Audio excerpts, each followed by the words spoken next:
तर मित्रांनो, स्वागत आहे आपल्या लोकप्रिय यूट्यूब चॅनल योजनाकार लोकप्रिय यूट्यूब चॅनलवरती।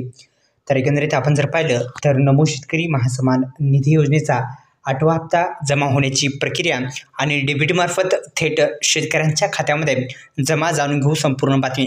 फक्त या यूट्यूब चॅनलला आपण सबस्क्राईब करायचं आहे, बेल आयकॉनला ऑल प्रेस करायचं आहे। संपूर्ण माहिती या व्हिडिओच्या माध्यमातून जाणून घेण्याचा आपण प्रयत्न करू।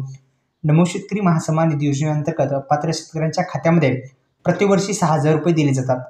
नमो शेतकरी महासन्मान निधी योजना ही महाराष्ट्र सरकारची अत्यंत महत्त्वाची योजना आहे आणि आता डीबीटी मार्फत थेट शेतकऱ्यांच्या खात्यावरती डीबीटी मार्फतच शेतकऱ्यांच्या खात्यावरती आता हा हप्ता जमा होऊ शकतो। या संदर्भात आपण माहिती घेऊ। तर नमो शेतकरी महासन्मान निधी योजनेचा प्रत्येक हप्त्यात 2,000 रुपये जमा केले जातात। आता या योजनेचा 8वा हप्ता वितरित करण्यात येणार आहे आणि 8वा हप्ता जो आहे तो कशा पद्धतीची प्रक्रिया असणार आहे या संदर्भात आपण माहिती घेऊ।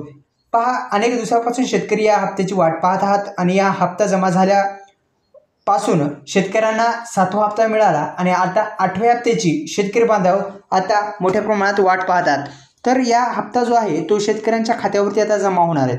खात्यामध्ये प्रतिवर्षी 6,000 रुपये येतात, पण 8वा हप्ता जो आहे तो 8वा हप्ता शेतकऱ्यांच्या खात्यावरती जमा व्हायला पाहिजे आणि महाराष्ट्र सरकारची आणि महाराष्ट्रापुरतीच ही जी योजना आहे ती लागू आहे आणि महाराष्ट्रातील जेवढे काही शेतकरी आहेत त्या शेतकऱ्यांना ही योजना मोठी आणि जी योजना आहे या योजनेच्या माध्यमातून थेट लाभ डीबीटी मार्फत देण्यात येत असतो। हा थेट शेतकऱ्यांच्या बँक खात्यामध्ये जमा केला जातो, हे पण महत्त्वाचंच आहे। तेवढंच महत्त्वाचं म्हणजे डीबीटी म्हणजे आधार कार्डला बँक लिंक असणं पण फार महत्त्वाचं आहे। फक्त यामध्ये आपल्याला KYC वगैरे काही करण्याची गरज नाही। आपल्या अकाउंटला जे डीबीटी लिंक असणं, आधार कार्ड लिंक असणं महत्त्वाचं आहे।